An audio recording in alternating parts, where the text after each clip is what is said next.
Polish Tankette. So tankettes are one of those forgotten weapons of World War II. They were small, tracked, reconnaissance vehicles that were built with automotive components, Ford Model A engine, and truck axle, three-speed transmission. They were designed as cheap reconnaissance vehicles and training vehicles in hopes that in the future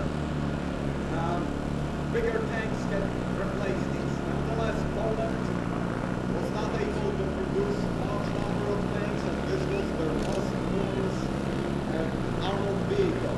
600 of these were used. The most common version, like you see here, was equipped with a World War I French Hotchkiss Model 1914 machine gun. A small number of these tankettes were also equipped with a 20mm anti-tank rifle, and those were quite effective against early German Panzer I, II, even the early versions of Panzer III and IV.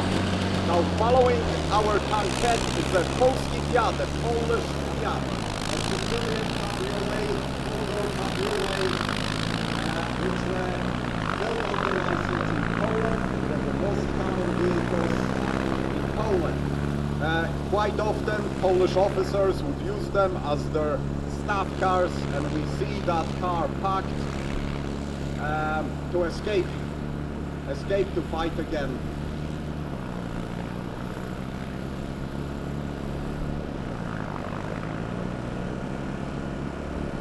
Tankettes were developed in England by a company called Carden Loyd.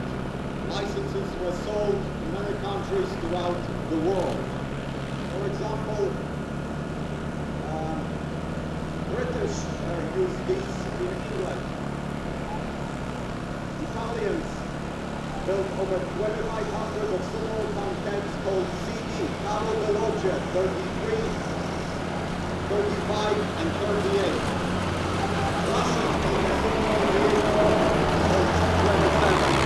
Nevertheless, due to their diminutive size, light armament, they became obsolete very quickly, and they were forgotten later on. That's why we would like to show you how warfare in 1939 and 1940 looked like. It was full of much smaller vehicles than what you might know of being used later in the war. Big Germans, Tigers or Panthers.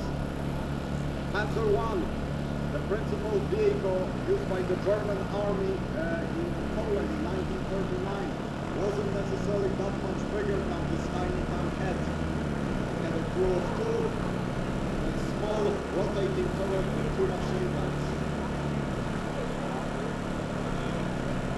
So the Polish campaign was fought very hard by Polish troops. Polish troops were mostly on foot. The cavalry used still horses, so Polish retreat under the overwhelming odds was outrun by forward mechanized units of German army, which led to Polish withdrawal and eventual ending of the campaign. Nevertheless, the Polish spirit lived on. A lot of Polish personnel was able to filter out of Poland through Romania and Hungary and fight on in the very next campaign in 1940 in France.